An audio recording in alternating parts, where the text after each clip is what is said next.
So what happens to the New Zealand economy over the next decade? And what does it mean for you and your money? Jade Smyth is going to host Frances, Daniel Zhu from ElementX, Stanley Henry from The Attention Seeker, and Kenneth will rejoin us for a genuine, now mine says unhedged, but I'm going to say unhinged, conversation about AI, disruption, and the forces remaking business right now from 4 people who are working at the front line of it. Please welcome Jade from the FMA, who will be hosting our panel and our panelists on stage.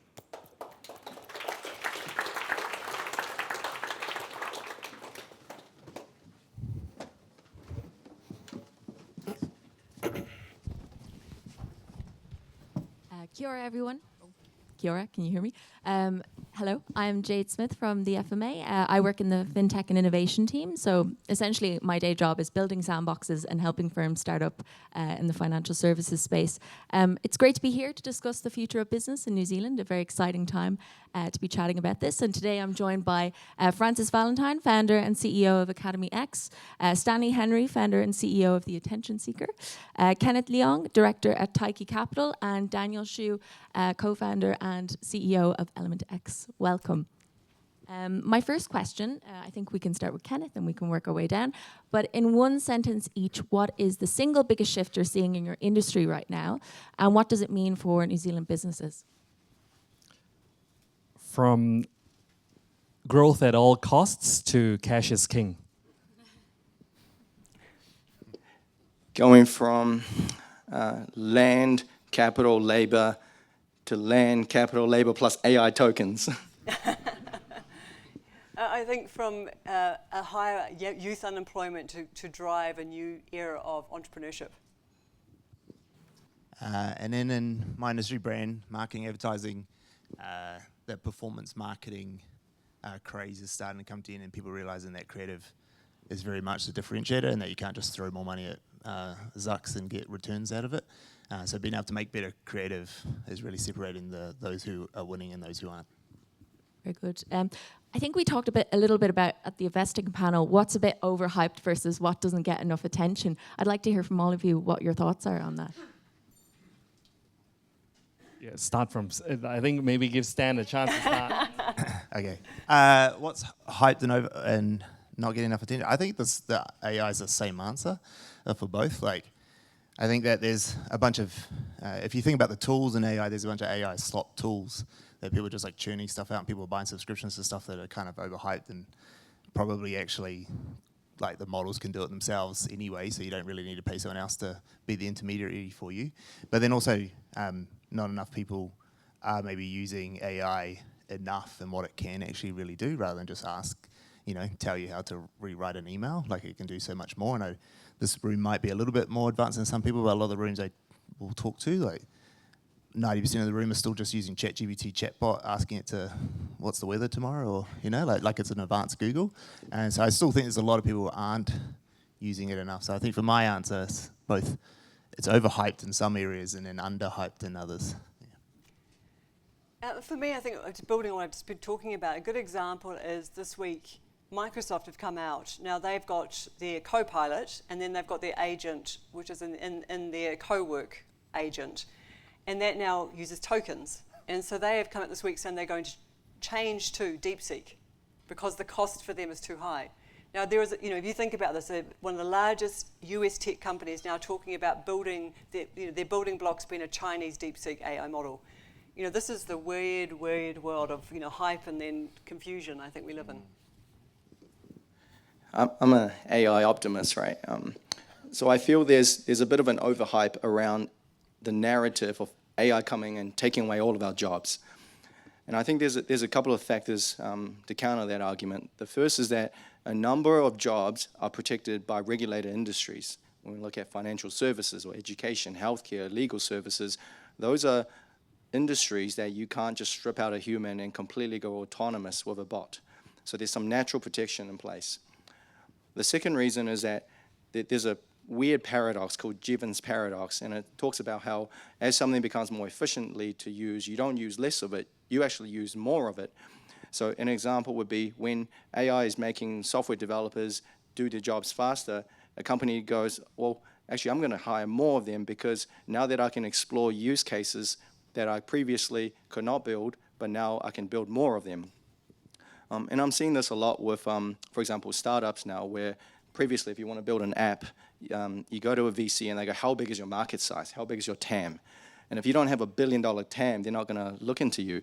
But now, because the cost to build has come down so significantly, that cost equation of the R&D is so low, you can now enter into profitable markets that are way smaller than before. And that itself creates new jobs, new opportunities. And the third reason why I feel this narrative, AI is taking our jobs, is I think fundamentally there's going to be a revaluation of jobs and labor.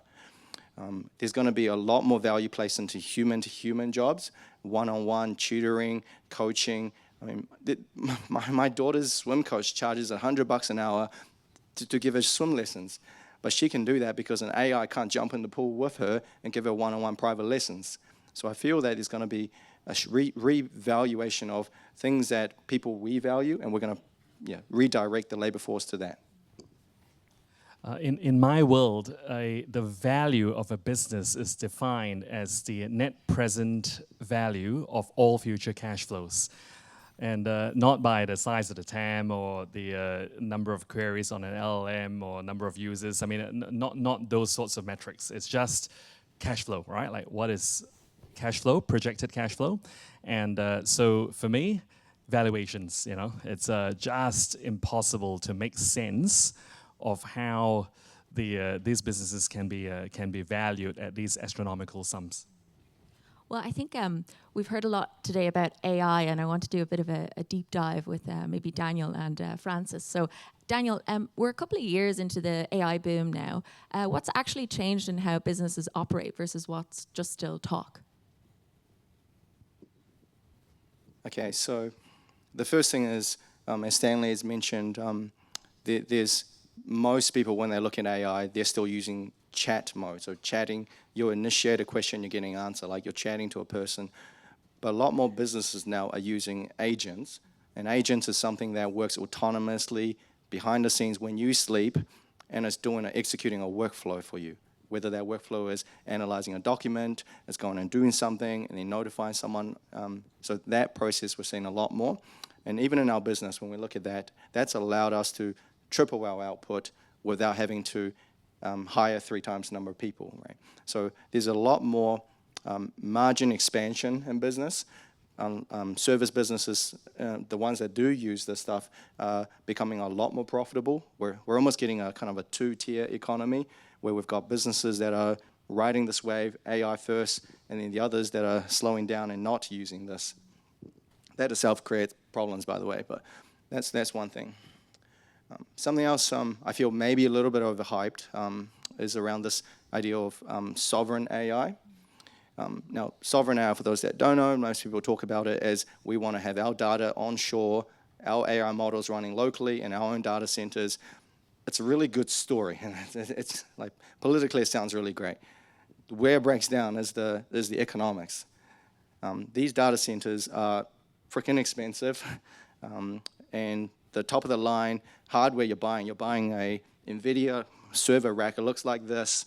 And it's got an NVL72. It's got 72 GPUs, 36 CPUs. That starts at $3 million US for one of them, right? And so very few companies in New Zealand will go out and buy that hardware infrastructure. So where most of the businesses we talk to and work with, it's far cheaper to rent. And you're writing off someone else's money, who's someone else's hardware depreciating, and you're with the ability to rent it. And the third thing that I'm seeing a lot more in business using AI is they're no longer sticking to one AI tool, not to one AI vendor. And part of the reason is we've got US labs coming out creating these models. You've got Chinese labs quickly distilling those models and making open source versions of those. So the gap between open source, which is freely available on the internet, versus proprietary closed source that you've got to pay for, that gap is shrinking. And so we're seeing a lot more businesses have optionality. They're dating the AIs, being more promiscuous with the AIs. I mean, it's a very common trend where businesses really want to kind of get efficiencies through onboarding AI. And I think, you know, Frances, you've spent decades preparing people for the future of work. I'm kind of curious to know what's the honest gap between what these business executives think AI can do and what it actually does. Look, I think there's a couple of things in that. A lot of this has been covered in terms of the businesses are now starting to understand, but there is a separation between those who really understand and are moving into agents and thinking about their workforce as really a kind of a combination of humans and machine, and then those who haven't touched on that journey at all. What I do think is the capability to use these tools well is still very much undercooked, and a lot of people have been sort of thrown into it with a tool they've been told to use and not really an understanding of what it can do or what not to do with it. And I think that we do have at the moment a lot of people, particularly at governance level, who just sort of go to and make some productivity gains. If you put productivity gains as a metric, most people fail. They see very little gain. They might gain a few hours over a week of someone's time. But you need to start, really blank piece of paper and saying, what are you really trying to achieve in terms of, is it improving systems, better customer relationships, retaining your team or your customers for longer? You really need to start with this idea that AI is there, but from a first principles point of view, and then build it out from there, and not just sort of putting it as an overlay, because I think, and this is where too many people have done it because of the cost is significant, they just want to dabble. And I don't think we can be at the sort of time of dabbling. The other part within the workforce I think we have to be really mindful of is we want, all these in-person roles are really important. There's going to be, I totally agree, the demand for healthcare workers and people in those medical professions and tradespeople and people who work in tourism and experiences, and all of those people are going to be highly valued. But most people in New Zealand don't work in those spaces. Most people actually work, the biggest category is administrators. Most people sit behind a computer most of the day, and that's what they do. And that's the bit that worries me the most, is the transition for people to go from working behind a laptop or a computer and maybe working from home to now physically turning up and reskilling into a job that's physical is going to displace people. There's no question. Not everybody's going to be able to make that transition. Not everybody will want to make that transition. And yet we're living longer, so we shouldn't assume that, one, there'll be a superannuation for you at 65, it may be later, and then it may be means tested or may not be available. So, having people adjust to this new world and saying, well, I'm not going to be an administrator is important, but also augmenting what you know. So even, you go to the doctor now, they will immediately fire up whatever tool they're using, AI tool, to capture the notes, to test things, to talk to you about. It's the augmentation of what we do as we transition into these more physical roles, which are more certain, and we are, our kids should definitely be thinking. I think in terms of like financial services, there's been this conversation about, how AI will, scrap a load of jobs, and people are quite worried about it. I hear this all the time. So in terms of financial services, what jobs and skills are kind of at risk over the next 5 years, and what's a more nuanced read, you could say, versus what the headlines suggest? Yeah. I mean, we've lost 1,000 accountants in the last couple of years. And that's just the reality. More people can do it themselves. Anything where people can use these tools and actually get it instantaneous based on their portfolio, their experience. Context is really important. So I think it comes back to how do you build the skills of using artificial intelligence to augment what you do so that you are more valuable to the people you're there. So the accountants that are doing really well now become financial advisors. They don't do so much accountancy. The same thing will be with anyone in the financial markets. It's actually providing that advice well beyond, but also not just following the hype. I think this is it. You have to have really clear the data to back up what you're saying. You're talking about things that are going to be not just a couple of years out, but decades potentially, where people are going to get the rewards of the decisions they make today. So I think you have to become very data informed and very AI informed. Yeah. Unreal. Thank you, Frances. Daniel, I'll go back to you. For business owners who are trying to adopt AI but not really sure where to start, what does a sensible first step look like, and what are the most common ways companies are getting this wrong?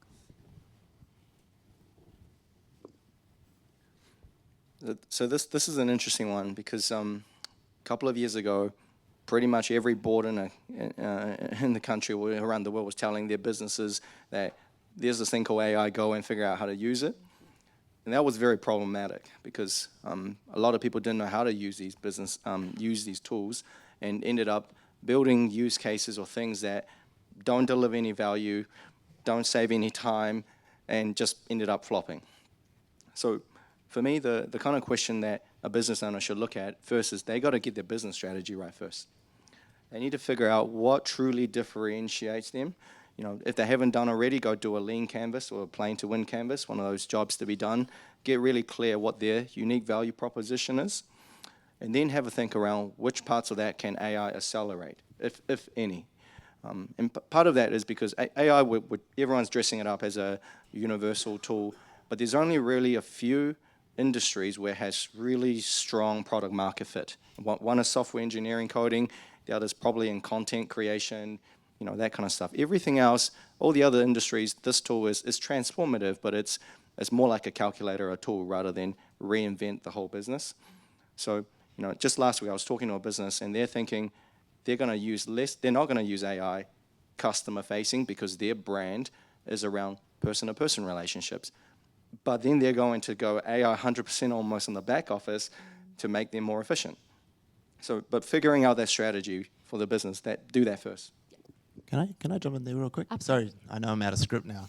But just like, I agree with what they're both saying, and as a practical use with us as a small business using AI, a few years ago when we saw it happening, I realized that the technology might not be there enough for me to be able to fully implement it into my business. So I started just capturing all the data. I made the guys get onto Otter and transcript everything and start to record everything, and we started to make sure that everything was ready. And then earlier this year, when I started to realize how I could build a context brain inside of our business and put Claude code over top of it or whatever, we were ready, first of all. But that bit of getting all your context in, all your understanding, was the thing I realized that as a business owner, if you ever use ChatGPT or anything, you realize that it's kind of good, but it doesn't really know me. It doesn't have my nuance. It doesn't know how I would solve this problem. And then so you get over it and you're like, oh, it's an idiot. I can't do how good I can do it.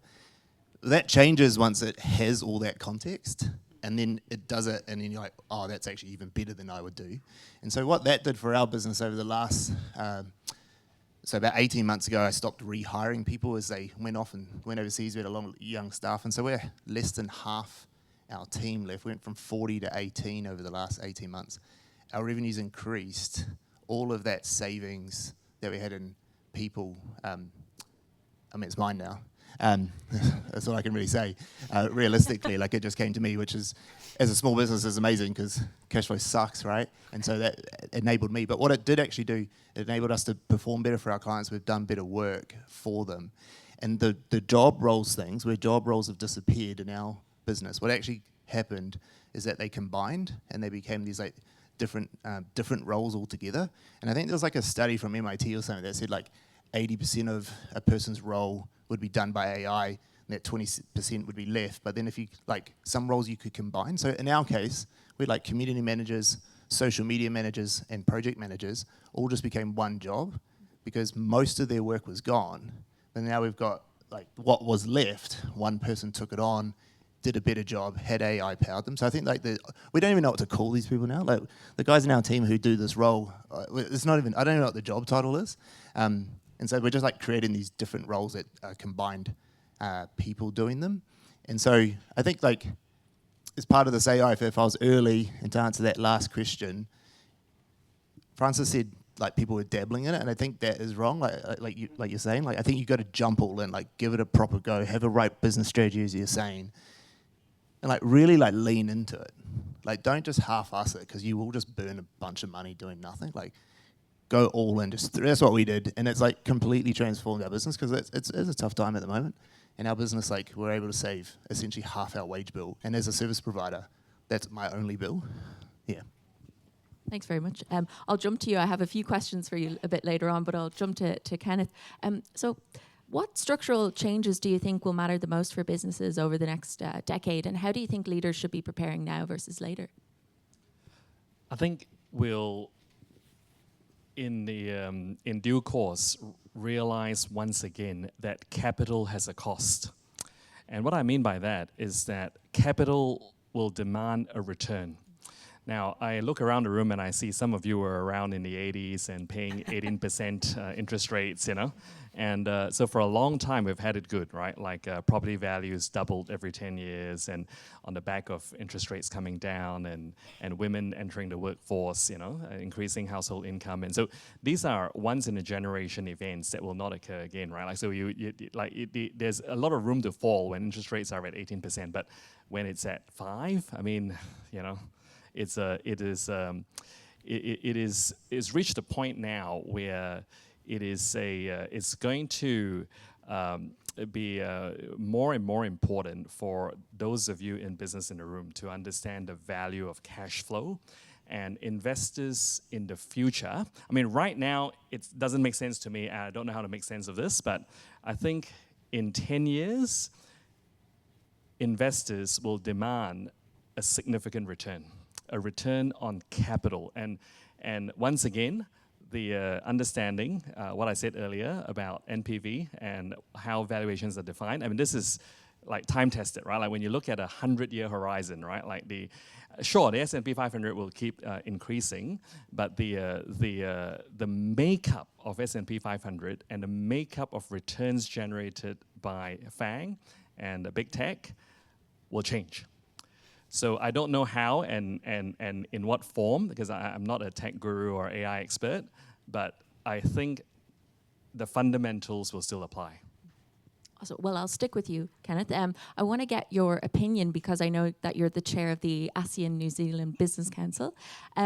There's a big conversation, especially in financial services in my space, about exporting New Zealand Inc. What do you think New Zealand should do to increase the exports of New Zealand products and services? Yeah, so just before I get into that, I'll start by, I guess, talking just a little bit about geopolitics, right? Like so Frances and I sit on the board of the Asian New Zealand Foundation. Last week, the foundation released a report called the Perceptions of New Zealanders in Asia, and so there's a longitudinal study, and so every year Kiwis are surveyed and asked for their views of Asia. For the first time, the number of people, the percentage of people, right, like who see China as a friend is higher than the percentage of people who see the US as a friend. Okay, so it's a bit of a shift, right? Like, so this is like post-Trump and everything else, and so it's the point I'm trying to make here is that look, we've got to be really careful in terms of alignment of interest, right? Like we want to be a friend to all. We're a small country. We don't want to be like upsetting, any of these, the big players, and they want to fight. They want to whatever. Because for me, I think we will now live in an era of geopolitical uncertainty for the rest of our lifetime, right? Like whilst the big players kind of play this out, I follow the writings of Ray Dalio, one of the world's biggest fund managers, and he talks about this transition. And we've seen this before with, how the UK transitioned as a superpower to the US, and then before that the Dutch, and then so going back in the time, right? So these cycles repeat, and so we're going to see a lot of geopolitical uncertainty, and as a result, coming back to this question about, look, how do we prepare ourselves? The value of diversification, like all day we've been talking about the value of diversification at a personal household level. At a country level, we've got to be thinking about this and being smart about doing more business with our most immediate neighbors. Now, the Aussies are starting to kind of like get into this and are really focused. Now, New Zealand is actually very exposed. Over half of our exports go to something like 7 countries. And over a quarter of our exports go to one country, and that's China. And so it's hard to change that mix overnight, but we've got to be quite strategic and conscious of the shifting dynamics and be open-minded about who we do business with and being a friend to all. A lot of food for thought there. Stanley, I'll go back to you. The cost of attention has gone up dramatically while traditional marketing has lost effectiveness. And we were chatting a bit last night about how to, drum up interest online. So for the people in the room, how should businesses think about getting noticed in 2026? You can start dancing, take your clothes off. Those will work. but you probably don't want to do that. I think that like this thing I said at the start about creative being the differentiator, people are wanting to tell stories or put out content that's cool still.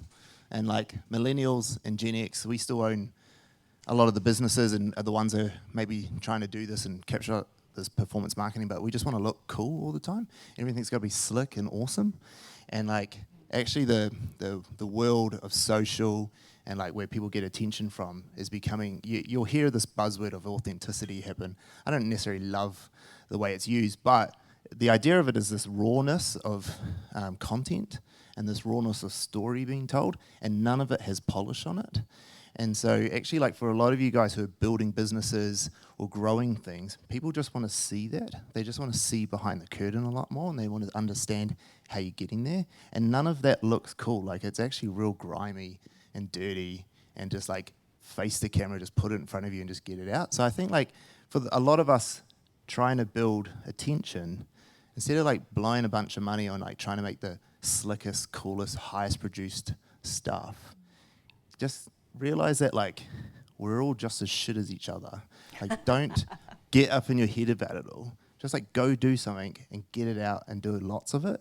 And what will happen is that instead of paying a lot of money to do one thing, you'll spend far less doing lots. And the trick is actually like the time and market, just the same as you guys who are investors have been talking about. If you just have time and market with your content, the more you're there, the compounding effect of your brand will play out rather than just like these big one-off splashes. Like my LinkedIn content isn't necessarily like the greatest content on earth, but it's good enough and it's every day and it's constant and people get annoyed that they see my face every day. But then when they're thinking of someone who does organic social, like I'm the guy that they think of, and that's just happened and accumulated over time. So if you're trying to get attention in 2026, yes, you can dance and take your clothes off. That probably will work. But what you're better off doing is just like showing your journey, being consistent, making it quite raw, not worrying about like having to get a big content team to do stuff, a big production. You can do that if you got the means, like by all means, hire us, we'll do it. We'll spend lots of money on it. But you don't need to do that. You can just like go out there, make it quite raw, and you'll probably get a lot more engagement from people of showing it. Like I was talking about last night, we decided to invest some time into my Instagram, my personal one as a team, because we hadn't really tried before. And so we just showed everyone what I was doing with AI. Obviously the AI bubble was like it was a good topic to get into. But we went from 3,000 to 36,000 followers in the last 3 months by just showing like me playing around with AI. And I wasn't even like necessarily doing that cool of a stuff. I was just showing people like the raw of me just like trying to figure out how to do the things I was doing. And people were like coming along for the ride. And now like people ask me sometimes to go talking about AI on stuff, and I don't know if I'm the right person to do it because I just like checked it together. There's way better people here. But like that, they just love, the reason why people want to talk to me and have been coming to like our webinars that we've been doing on it and stuff is because they're just like, we just love that you're just like us, grinding away on AI, trying to do the same thing that we're doing. So they just felt like I was one of them, if that makes sense. They saw themselves in me. And so a lot of your consumers and your clients and whatever and however you're growing, that's what we want to try to get. Like how can you just make them feel like you're the same or you're relatable or whatever. Can I just add to that? Yeah, absolutely. Just to add to that, in every trend you'll see the pendulum goes the other way, and like politics, everything does. And actually, by the end of the year, 80% of all content on the internet will be AI generated. That includes YouTube and all influencers, all social media. So people are responding to what you're saying is they want to know that you're real. Yeah. Because most of those influencers you see on social media right now are not real at all. They're deep fakes, and they've got nothing to do with the product. And so young people in particular are really good at spotting that, and they just go, okay, that product, that company, I don't want anything to do with them. The other challenge it's going to have with identifying who companies are is we've moved away from search engine optimization. As you know, and so Google last week came out and said it's no longer a search company because over 80% of people just go to the AI piece at the top when you do a search.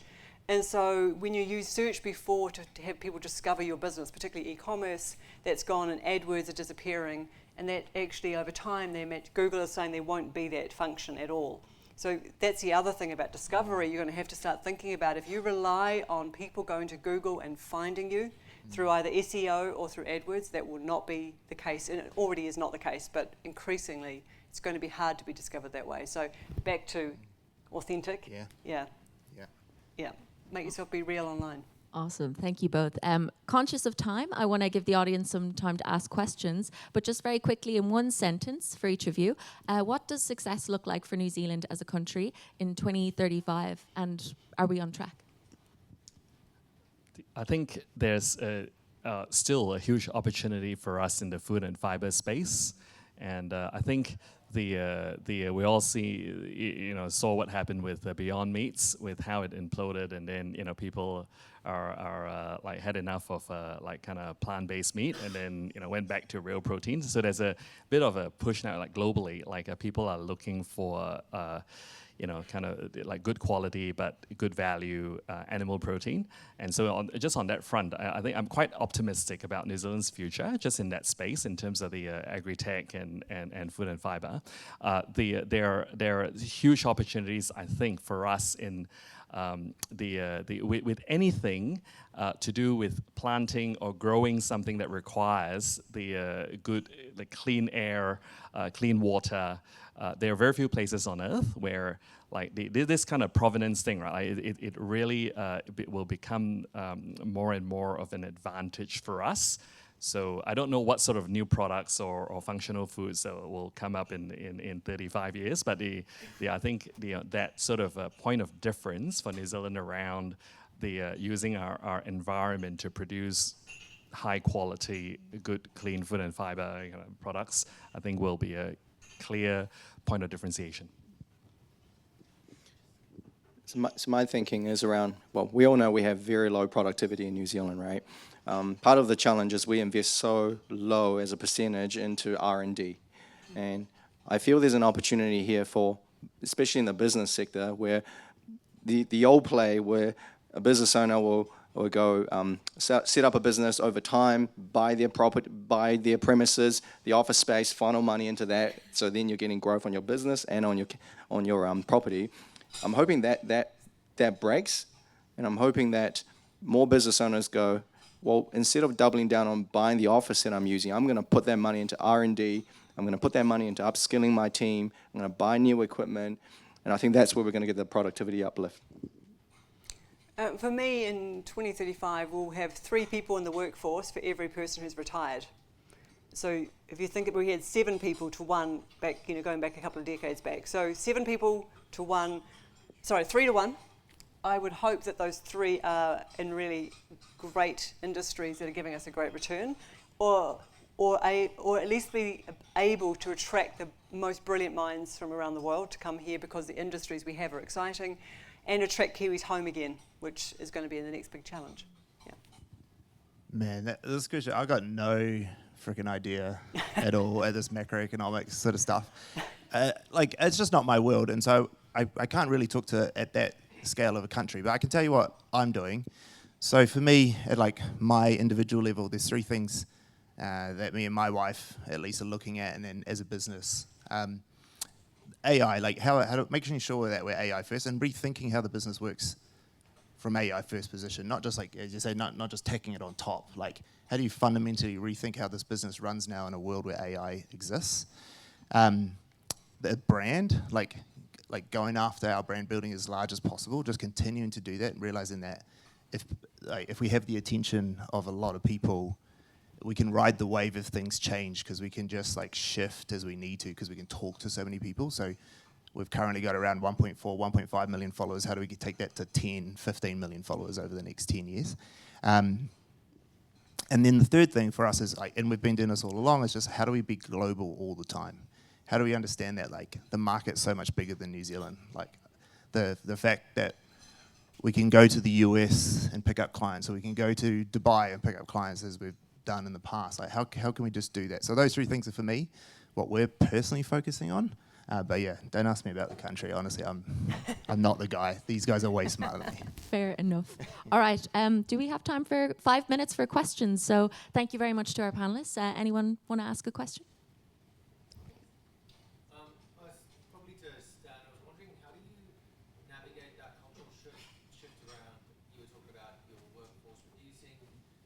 people being able to do more.